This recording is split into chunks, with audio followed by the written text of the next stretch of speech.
Hi everyone and welcome to the Publishing Performance Show. Today I'm really happy to be joined by Dale L. Roberts, who is an award-winning writer, and he's also the writer of this new book, which is Publishing Wide. So thank you for joining me, Dale. Hey, Teddy, it's great to finally get connected. I think you and I have been passing each other in various conferences. We have some mutual friends and such. So I think this was inevitable, right? Yeah, no, I'm really happy that you finally came on. So I've been chasing you around for a while, so it's good to finally get you on. So your new book is Wide Publishing for Authors. So tell me, what does Wide Publishing for Authors, what does that mean? A lot of people, they'll see that. If you're outside of the business, you're like, wide publishing. What is that opposed to narrow publishing? Although that's not a thing yet. But wide publishing means to get your book out to every avenue possible, as wide of a reach as possible. That's always the best way to describe it. And the reason why wide publishing has become part of our lexicon, if you will, for authors is the fact that a lot of people came into the business through Amazon Kindle Direct Publishing. Yeah. And part of Amazon KDP is their KDP Select program, where you can enroll your ebook and keep it just on Amazon. Yeah. Somewhere along the way, authors kind of forgot the fact that KDP Select only affects ebooks and it doesn't affect the print book or audiobook iterations. So what they end up doing is they just believe, well, let me just go ahead and put it over on Amazon and we're good, all set. But you and I both know there's so much more happening off of the Amazon platform than people realize. And I think that's done a great disservice to a lot of people, especially those that enroll in the KDP Select program, get nothing out of it. But here, well, in order for me to have my breakout success, I've got to be enrolled in KDP Select. So I'm just going to stay exclusively here on Amazon. And that is just a recipe for disaster and heartache. And that's why wide publishing for authors kind of came in, because I have been doing this for over a decade now. And one of the things I've discovered is that you don't have to have your book live and die on Amazon. It can perform much better beyond Amazon if you just give it a shot. Yeah, definitely. What are the advantages of staying just on Amazon? Are there any particular perks you get from Amazon from just being there? Just being exclusive with your ebook, you're going to get many marketing opportunities that people don't get otherwise through the Amazon platform, including, of course, the 5-day free book promo, which is excellent for really getting your book into more readers' hands and getting more reviews. That's a great, promotional tool. A lot of people discount the free book promo, but it can be super, super effective if you've done it properly. Yeah.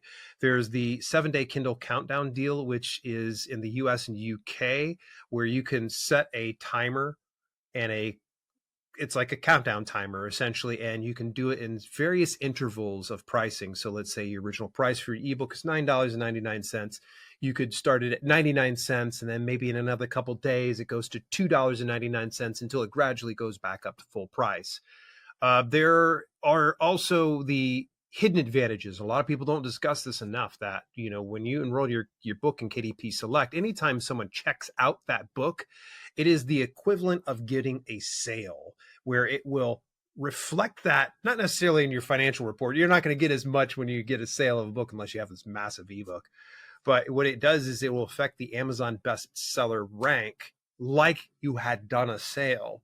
So it's a little bit of an unfair advantage that books get when they go into KDP Select. But that's the main advantage of going exclusive, just those ones. And I'm sure I can probably pick out a couple others if I sat there and thought about it. But conversely speaking, if you're not leveraging those marketing and promotional tools, if you're not taking advantage of some of those perks, then there's no point in staying on Amazon. I know a number of authors I've run into where they just blindly enrolled in KDP Select, but haven't done anything with it. They didn't do any price promotions. They didn't advertise the fact that, hey, I'm in Kindle Unlimited. You can go ahead and check out my book. Things like that, so you really need to, when you go into this, go into it with your eyes wide open and be prepared to put in some work, because it's just not a simple case of, well, let me just publish and pray for the best. If you really want to maximize the most out of their marketing tools, and especially the KDP Select program, you got to go all in. You got to go all in, because otherwise there's no sense in doing anything else. Now, You hear me saying go all in. We're talking about wide publishing. I'm speaking about that specific ebook. Remember, because wide publishing doesn't have to be, it's not prescriptive. I'm not going to tell someone like, well, you got to do this and you got to do this. Well, it's create your own adventure. Choose the ingredients and the recipe that you wish to make up. And so that's why it's just like you can do KDP Select and still have wide publishing for your print books and your audiobooks as well. Yeah, definitely. The reason I was asking is because I have a bit of a mixture of people that I speak to. A lot of them are just starting out and they're publishing on Amazon. So they're asking me, should I go into KDP Select? And I'm thinking, usually probably you should for some people, because it's like you've got those free promotion days. You're going to get 100 free downloads of your book. That's going to be really helpful to get your book into the first people's hands. But the downside is you don't get to publish a book wide at all. Like you are quite restricted on that. So what do those restrictions look like? The restrictions you're going to run into when you're doing KDP Select, obviously you're going to have just have that limited marketing reach. That's just going to be Amazon alone. But I guess the best way to kind of. So what I was going to say was what you're restricted, because Amazon is what you're restricted from doing off Amazon is what I mean. Restate the question again. I'm sorry. So if you're in the Kindle Unlimited and you are publishing narrow, what are your restrictions from outside marketing? You can't do things yourself. Oh gosh. I mean, there's many things you can do inside for marketing when it comes to your KDP Select book. I mean, obviously you have Amazon advertising. That one is one of my best tools. I love to tap into that. And you don't even have to be in KDP Select in order to take advantage of something like that. But you do have those things. But as far as getting further off the platform, not having that ability right there really does kind of handcuff you, because you could have your book in every online retailer and your audiobook in every online retailer. But let's just say you have a reader that exclusively is all about ebooks. They're like, I don't want the print book. I don't want the audiobook. I want the ebook. Oh, it's on Amazon. Believe it or not everybody likes Amazon. Not everyone is on Amazon's platform. Yes, they do bring in the lion's share of global publication profits. We can both agree on that one right there. But it does come with those limitations, just to keep that in mind. Yeah. So if you do use Kindle Unlimited, Kindle Select, then you are restricted on the different places where you can put your ebook. That's what I was asking. Correct. Yeah. You can't get anywhere else beyond Amazon. When you agree to that 90-day agreement, you say, I'm not going to put this on anywhere else. Now, you can do samples, 10%. You can put it over on your website. You can distribute inside your email, things like that. But you can't take that book in its entirety in digital format and put it on, let's say, Apple, or put it on your direct sales on your website or any of those other things. So, yeah, as soon as it goes into that 90-day agreement, and I wholeheartedly agree with you on this here, Teddy, when it comes to newbie authors, like, give it a shot for sure. The thing is when you're new to this business, it can be super, super overwhelming. And to me, I say, start out with that 90-day agreement, because within the first 3 months, first of all, you're going to learn some new tricks of the trade.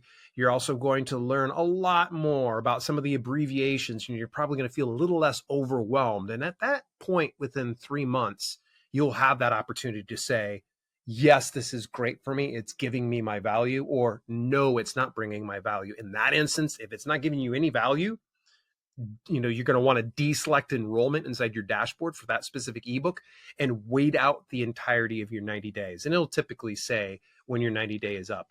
Do not, do not ever test them on this. Don't ever kind of go, well, I'm going to go ahead and deselect enrollment. Oh, there's 2 days left. Let me go and publish this through Draft to Digital. Amazon's always watching. And I've found many authors who have tested those boundaries. Heck, I even ran into an author that is currently testing that idea out. Dude told me, he's like, point blank says to me that he was in the KDP Select program and distributing the ebook through Ingram Spark. I was like, good luck, because Amazon will catch up to you. Yeah. Also, Ingram Spark are probably using Amazon Web Services to run their backend. So right. Either way, Jeff's going to find out. Yep. Yep, exactly. I said that's their job. They want to make sure that people are truly exclusive to their platform. Yeah, definitely. So what are the other platforms that other authors should consider publishing when they're thinking about publishing wide? Well, we tapped into one. Ingram Spark is fantastic. Yeah, Great resource. They've been around for over a decade. Their parent company is Ingram Book Group, which is responsible for distributing print books to over 45,000 online retailers, libraries, and institutions. Ingram Spark's a good one. Drafted Digital, I'm a little bit biased on that. I got quite a few friends over in the Drafted Digital yeah, headquarters. They're an aggregate publisher, much like Ingram Spark is, in that they will publish to numerous platforms on your behalf in exchange for a cut of the revenue. right. That's the beauty of self-publishing. A lot of platforms will do revenue share. KDP does a revenue share. Ingram Spark does, Drafted Digital. But then you look over at another platform. One that I really like is called Publish Drive. Now, this one is not for everybody. Publish Drive, you pay a monthly subscription amount for the number of books that you have. In exchange, you get 100% of the net profits coming in. There's no split in revenue other than your monthly dues that you have there. Love me some Publish Drive. Their user interface is probably one of the best on the marketplace. I'm not sure if you've ever checked them out, Teddy. Amazing interface. Yeah, I've spoken to them at Authonation, but I haven't had a chance to use it out myself. So I'll have to put that one down to use out. Yeah, the one thing that's unique about Publish Drive compared to the other platforms, well, there's many things that are unique, but their user interface is all in one page. You know, you go on KDP, it's 3 steps for the upload process. You do Drafted Digital, I think it's 4, 5 steps. Ingram Spark is 50,000 steps. I'm exaggerating. A lot of people are like, great, I'm going to go to Ingram Spark now, Dale, that you told me that. There are many steps, but it's definitely worth it. But those are the ones that jump off top of my head. I think a couple other ones to kind of consider when you're looking to go beyond would be BookVault's great for print on demand. I anticipate hearing very big things about them here in the near future. They just launched a new box set feature, physical box set and slipcases. That was pretty good. They've been teasing me for the last year to 2 years now about that. But they've also have in the pipeline that they're going to eventually use ebook and audiobook for distribution. Wow. So I was like, that's exciting to me, being able to see that we have options out there. Because if we're not happy with the Amazon KDP, it kind of stinks because a lot of people think they're left out in the cold. Oh, I got no other way to get on Amazon, or I don't have any other way to get my book out there. Well, having BookVault eventually in that game right there. And there's one other one I'd be remiss because I named tons of them inside this book. There's a good reason why it's so thick. It's because it's literally like a directory. But one other one to mention is Later Press. They're an ebook distribution platform. They are very unique in that you get 100% of your royalty. Yeah, I didn't say that wrong. You get 100% of your royalty minus payment processing fees, which is like 2.9% plus a 49-cent fee or something like that. But, you know, Later Press is really, really nice. Look into this one. I see very big things happening. In fact, right now they've been teasing doing audiobooks as well. So that means that there's going to be 2 digital components. Now, I did push them a little bit and I was like, do we ever expect print on demand? And that was a no, don't hold your breath. So it is kind of nice to see a platform like Later Press come up to the forefront, especially since they're run by indie authors for indie authors. Yeah, definitely. BookVault's amazing because the quality of their print is so good. Oh gosh, yeah. At the conference. They do the printed edges and the foiling and everything. So if you've got a special edition, it's absolutely amazing to use. Because obviously the KDP printing is a bit like, well, it's not the best. It's basic. It's basic. It's it's basic. Lower your expectations is what I always tell people, because there's often times where someone will get a proof from KDP and go, oh, this is what it's like. And I'm like, well, it's not terrible. I don't think anybody's going to buy that book and go, well, this is trash. Very few people should probably be doing that. Hopefully, if you've done a good job of writing a good book. But BookVault, oh my gosh, you're not kidding. And especially the UK based print on demand that's coming, like their printers are second to none. And they're not paying me to say this at all. They haven't paid me anything, actually, to be honest with you. But they have, they have just great. They do sprayed edges, gold foiling. They got the box sets. You can also sell bundles through your website with them. There are so many great things on that. But I'm glad you said that because, yeah, UK based printing for BookVault. Oh, gosh. Chef's kiss. It's beautiful. It's the next best thing to offset printing. And a lot of people that aren't familiar with offset printing is if you go to, like, say, a local print shop where they actually like will print and cut books you actually have to buy in bulk. Yeah. But therein lies the problem. If you're an indie author with working on a limited budget, offset printing is probably not the best option. So that's where a printer like BookVault, it's refreshing because, man, I mean, you said it, I said it, it's good. And again, we're not being paid to say this, although I'm going to probably reach out to Luca and I'm going to ask him if he, kick me a couple quarters. Yeah, exactly. Yeah. Well, if you're just if you're thinking about getting started, with publishing wide, where is the best place to start? Always start on Amazon KDP. That's just, it's just dead simple. That's usually always my first step. So I will go to KDP and then I start to expand from there, thinking about which avenue reaches what retailers. So I focus on that and I start to whittle that down.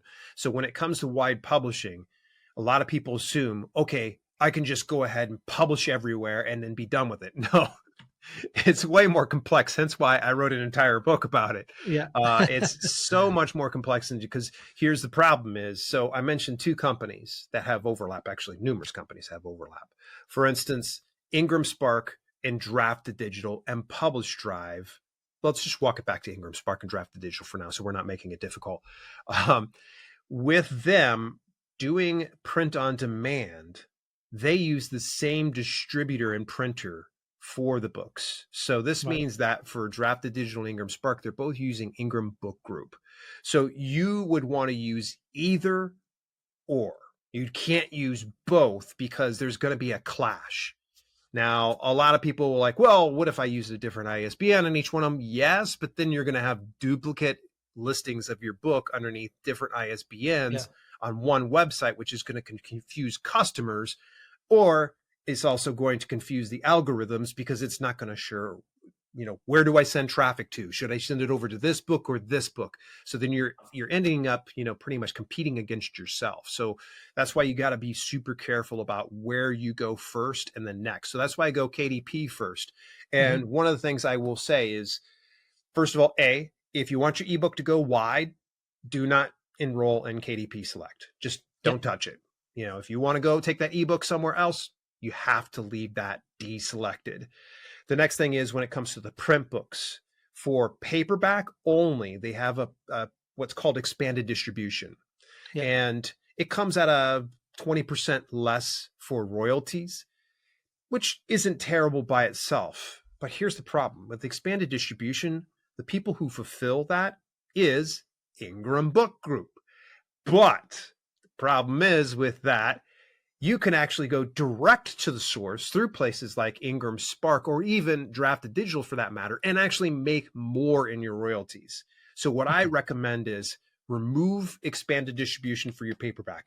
It's not available for hardcover. Will it be eventually? I'm sure it will. And I would still give you the same advice is don't put it through expanded distribution, because here's the problem is you are going through a middleman to get to a middleman. You might as well just go directly to the middleman rather than having a middleman to your middleman. Meaning that, let's see here, I go ahead and I publish my paperback through KDP. I enroll it in expanded distribution. Then it gets sent over to Ingram Book Group to distribute. They're going to take their pound of flesh. They're going to send it on over to you. Then Amazon's going to take their pound of flesh, and then you're left with way less than if you were to go direct to the source. Now, there's arguments in favor. I totally get it that some people are like, I don't want to have 50,000 dashboards, Dale. So if you're that person, you're like, I don't want to be nickeled and dimed to death. Let me just select expanded distribution. Go ahead. But let me give you just one small argument. I reached out to the KDP team and they weren't entirely sure about this. But if you notice inside the last step in the upload process for print books, you'll see that it has expanded distribution for US and UK. Here's the problem, though. Ingram Book Group reaches more than the US and UK. They hit Australia. They hit areas of Europe. They hit so many other places.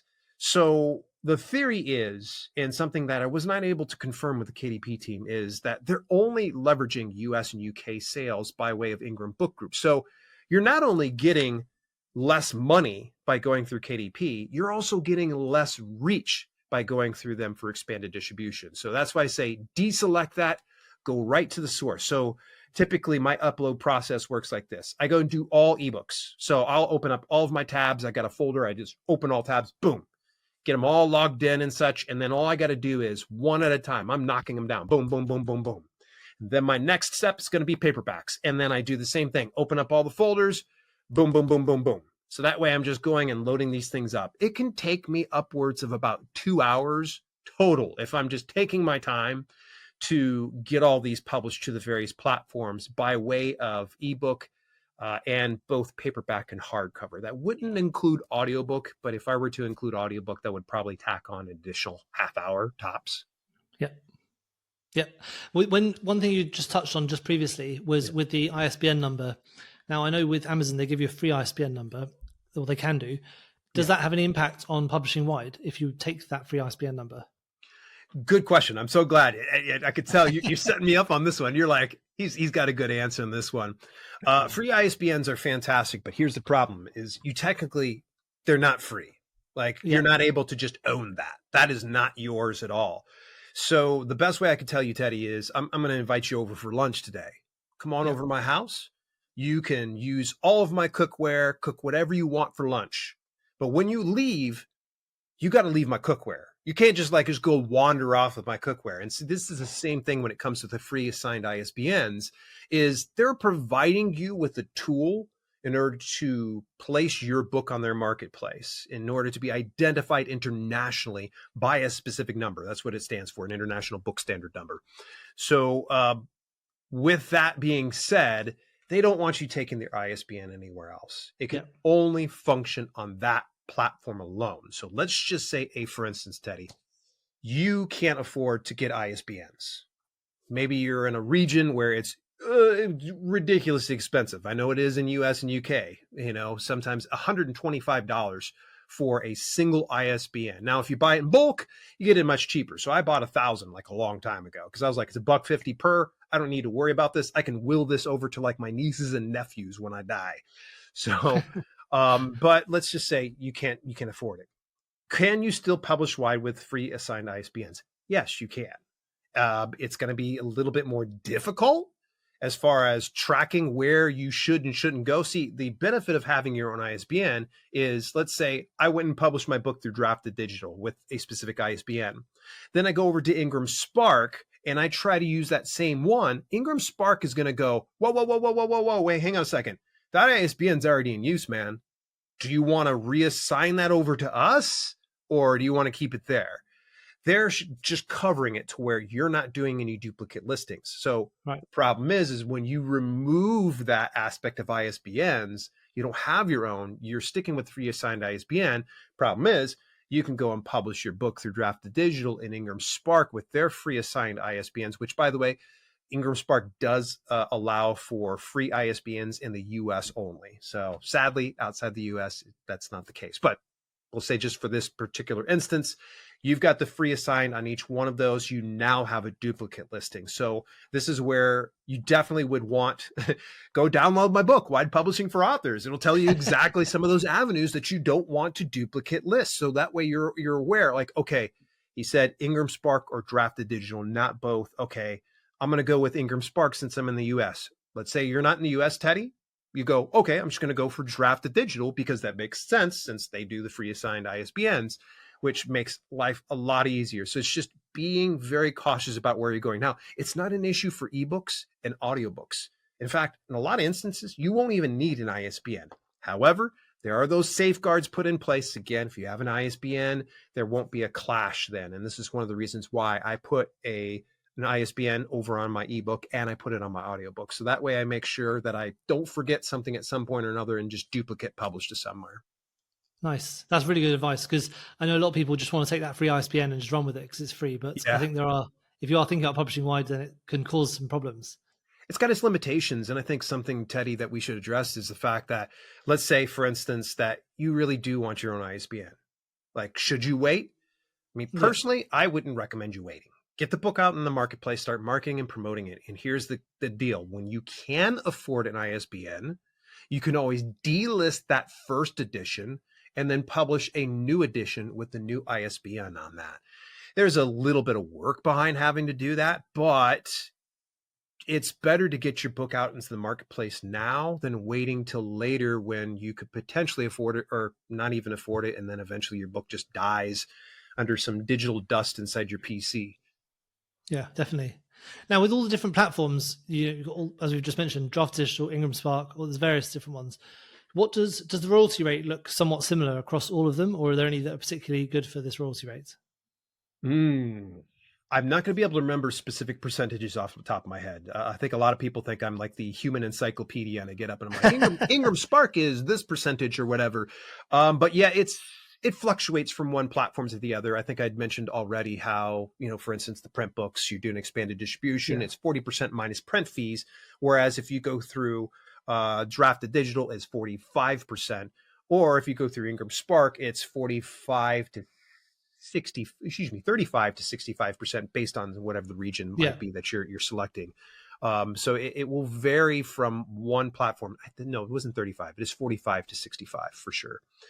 That's why I say I don't remember a lot of these things, but yeah, making yourself aware of some of these royalties and read the fine print as well. Like, for instance, a lot of people don't realize that through KDP, you get 70% for royalties priced between $2.99 and $9.99 for ebooks. But there's an asterisk, and not enough people are addressing this. And I always just try to inform people that, yeah, it's 70% minus some fees. And I'm kind of saying that off to the side because they actually do charge delivery fees based on your file size. So if you happen to be, let's say, a photographer putting out a photography book and you've got these dense files, that's going to pull a lot of fees from it. I found that out the hard way. I had some fitness books early on in my career where I was putting out a ton of pictures in them. And oh my gosh, it was killing my royalty. Those delivery fees are the worst. Now, if you happen to be a fiction author and it's nothing but text, it's going to be negligible, that amount. But read that fine print and be aware of each one of the platforms and some of their hangups and quirks. I tried to cover a lot of that within my publication, but it's always a smart idea to not just take my word for it or anybody else's word for it. Do your due diligence. This is your author business, and it's important for you to kind of know, okay, what's the differences in royalties? What's the differences in perks? What's the differences in the marketability and those types of things, and then make your informed decision. But, as far as where's the best royalties and such, I've done a whole series of videos for ebooks and print books. I can't remember them off the top of my head now, but I did base them on royalties. And I do know I already gave you one, was Later Press is 100%. If you want to get any better than that, you could do Story Origin does 5%, I think it is, for the payment processing fees, but it's pretty doable if you do direct sales through them. So there's the main platforms are sort of similar ballpark. Is what we're it's gonna be about in the same ballpark. Just do your research first, so that way you're not going into this kind of going, well, Dale said, but there is an asterisk to that, much like the way in which 70% royalty over KDP. You're like 70%, it's great. Everybody's like high fiving everybody and be like, minus print, minus the delivery fees. So there are those fees that you have to account for. Great. So I just try and understand. There's not one that's like far and away better. It's like you just got to work out the different ones and how they look. Yeah, for sure. Now, one of the final parts I want to talk about was direct sales. Now, obviously, this is a big part of going wide, and being able to sell directly to your customers. That takes away a lot of these royalty problems because you can just sell directly to your customers and then you keep most of the money yourself. So tell us a bit about how direct sales work, and are there any particular tools we should be looking at for how you can do those direct sales and provide the books to the customers? The biggest benefit of direct sales, oh gosh, there's so many, but it's that you're removing the middleman. There's no longer a middleman. You are now in direct contact, hence direct sales, direct contact with your readership. There are so many benefits. So for instance, if you're a marketer, you can put a Facebook pixel over on your website when somebody goes to check out, or for that matter, when somebody checks out, they'll give you their email address, those types of things. You're able to have that direct contact. And of course, since you're removing that middleman, that means you're going to be getting pretty much all of the earnings. As far as tools goes, boy, there's so many you can dive into the direct sales, but you don't have to use them all. So for instance, if you want to do direct sales for ebooks, you could probably go to a platform like Letterpress, or you can get a marketing tool like Story Origin to do direct sales through them. There are many aspects that you can kind of, play with when it comes to direct sales. Popular ones though include Shopify, WooCommerce. Let's see here. Gumroad's a pretty good one, but PayHip I feel is they have an edge on Gumroad because they have direct integration with BookVault, which we had already talked about before. And I've had a number of sales through my PayHip store because of BookVault. And the nice thing is the integration took like, I don't know, 2-3 minutes for me to kind of whip together to do just a product listing. Dead simple, real easy. That's not including the upload process, by the way. That's assuming you already have everything uploaded. You have all that information. You go over PayHip, get it integrated. And here's the beauty of it is BookVault will only take how much it costs to print the book and ship the book. Everything else is profit in your pocket. So I get way better royalties when I'm selling my print books through PayHip. Not to mention that when someone does purchase a product, I have it to where they get automatically opted in for email marketing. And they agree to it. So as soon as they go ahead and do that, boom, I've got that email and I'm in direct contact with that reader for future campaigns or future books that I'm going to go ahead and publish. So that way I can remarket, retarget, and send that on out to them. But there are so many things you can do with direct sales. And I see a lot of indie authors heading towards this direction. And I think the reason why is a lot of people are aware now that Amazon KDP is not the only game in town. And sometimes they act rather unfairly to the account holders out there. And so some people are like, okay, screw that. I saw someone who just got banned because reasons unknown. And that makes me scared. And I'm with them. It is a scary prospect if you've built your entire business on Amazon KDP and they just pull the rug out from under you. Then you're kind of stuck. So this is why people are looking into direct sales, because their thought is, okay, let me go ahead, and if I'm going to have to drive all this traffic myself, why don't I just send it to my own website where I can go ahead and make those sales there? But direct sales is definitely the direction I believe that most authors should consider. Not all authors, but most authors should consider having direct sales because it is an option to directly communicate and work with your readership and and the people that are thrilled to read your books. Definitely. I guess it also means you can track your advertising and your marketing because you can see where clicks have resulted in sales. Whereas if you're driving people to Amazon listing, it's almost impossible to see how that's worked. It's tough. It's tough. Yeah. Because for instance, using Facebook ads to send somebody over to Amazon, you can look at your numbers and look at the Facebook numbers and go, okay, hopefully kind of tie some of those together. But when you start to get like a smaller threshold of sales, it's hard to differentiate and go, well, did that come from the Facebook ad? Or is that through organic sales? Amazon advertising is probably one of the greatest ways to do attribution, but even then it has its limitations. Yeah, definitely. Yeah, I mean, Amazon ads is really the only way to do attribution on Amazon that I can see properly. Yeah. With direct sales, are there any mistakes that people make when they're doing it? Like, is there anything that people do wrong when they're thinking about direct sales? Because I know it is quite you've obviously got to do all the driving of the traffic yourself. Is there any problems that people come across? I think the biggest problem a lot of people make is they've built the shop, but nobody comes. Mm-hmm. And that's the problem is I think we've been spoiled by platforms like Amazon where they're like, hey, publish to our platform for free. We're just going to take a cut of your revenue. And then sometimes you can just publish it there. You can publish and pray and sometimes make a significant amount of sales. You could just get organic sales. Whereas if it's your website that you're directing people to, it's on you to go and send that traffic over there and do it consistently. So you can't just publish and pray for the best on your own website. You're going to need to have a good, solid marketing and promotional strategy that's going to drive traffic every day there before you start to see any type of organic sales through search engine traffic. You're going to need to look at this in the long game. Sure, maybe you're only doing a sale per month on your website. The only way to increase that is good old-fashioned promotion. Just get out there, promote, promote, promote. Everybody needs to hear it. You might say it a million times, but guess what? The billions of people around the world probably haven't heard it a fraction of those amount of times. So you're going to need to say it at least a billion, if not a million to millions. So yeah, definitely. Well, your book, Wide Publishing for Authors, is all about publishing wide.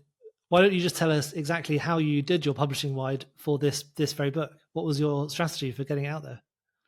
Yeah, so that way, you and I kind of chuckled and laughed when we first connected. I was like, wouldn't it be funny if I enrolled that in KDP Select? Yeah.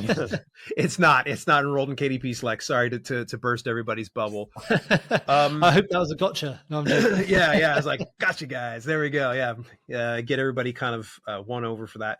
But as far as when I went to publish it, again, I kind of told you a little bit of my workflow. It goes ebook, paperback, and then hardcover. Let me see here. I'd have to remember off the top of my head. I know when it comes to ebooks, I open up KDP. Hang on. Let's see here. I can probably open up my dashboard here and see the actual links that I do. We've got an exclusive. I got KDP. I will open up Publish Drive. I'll do Draft to Digital. I will open up. Let's see here. It's all jumbled here. My apologies. I'm just going to go ahead and just try to remember it because that's just worse. Google Play Books. I will get Kobo Writing Life. I'll remember to deselect those avenues through the previous ones I mentioned because I like to go direct with them. It's just preference. Let's see here. And then I will typically hit PayHip for the ebook distribution and Lulu Bookstore. Because Lulu treats me well. They're always they're sweet to me. So I just go ahead and put it over on their Lulu Bookstore. Then for paperback, I go KDP, Ingram Spark, BookVault, and PayHip. I might be missing one print on demand company. I'm almost certain I probably am. Same thing goes for hardcover as well. Hardcover is going to have literally the same aspect to it when I'm going to doing the upload process, but it's definitely all covered in the book. I promise you. It's just not one of those things I remember. And again, I always just click a button, boom, opens up all the tabs, and then we're good to go. Yeah, of course. Great. I mean, it's been fantastic speaking to you about this because it's such a big topic. And I'm really looking forward to people giving me some feedback about the book because I know I've enjoyed reading it. So it's been great to hear about all the different parts of the wide publishing. Is there anything about wide publishing that you think you'd like people to know about before we head off? If you haven't read any of my books before, you're going to find that it's unlike any other books you're going to read out there. I think you'll hear that from a lot of authors, but it's definitely true for a lot of my publications. So you've listened to me long enough here in this conversation, you will find that when you sit down and read one of my books, it's like having a conversation with me. Yeah. And it's for good reason. I hired an editor that's fantastic at what she does. She knows my voice. She really honors that voice, enhances it, and then punches it up a little bit. And so the books are super easy to read, and wide publishing for authors is going to be relatively simple. There's going to be some portions, for instance, that you can skim over. For instance, you don't need to know every single option available to you for distribution for, let's say, Draft to Digital. You might be like, okay, I see all these things. I can come back and look at all those options later on and read through those types of things. So don't let the size fool you. You're going to get a lot of value and a pretty short publication. I'm sure you probably can read it in a couple hours. Yeah, nice. And if people want to get in contact with you and buy your book direct, where's the best place to do that? Selfpublishingwithdale.com. Again, that's selfpublishingwithdale.com. Great. Well, thanks for coming on, Dale. It's been really fantastic to speak to you. I'm glad we finally got to chat. And we'll speak again soon. Thank you. Thank you so much for tuning into the Publishing Performance Podcast. I really hope you found today's episode inspiring. I love chatting to authors, writers, and people in the publishing world. Now, just before we wrap up, let me tell you about Publishing Performance, the #1 platform for authors who want to increase Amazon book sales, but I'm not really sure where to start. Now, this show is all about helping you to sell more books. And if you're looking to boost your publishing game and to maximize your book's potential on Amazon, then Publishing Performance is designed to help authors just like you to grow your readership and to reach a much wider audience. Now, I know that Amazon ads can be slightly complicated, which is why Publishing Performance is like having a personalized ad account manager to create your ad campaigns, to choose your best keywords, and to make adjustments in real time. Now, if you're investing in ads, You really want to make sure that your investment is being used effectively, and Publishing Performance does just that. It aims to make your budget go further, improve your organic rank, and target keywords more effectively. Just go to publishingperformance.com to get started with Amazon ads for just $1.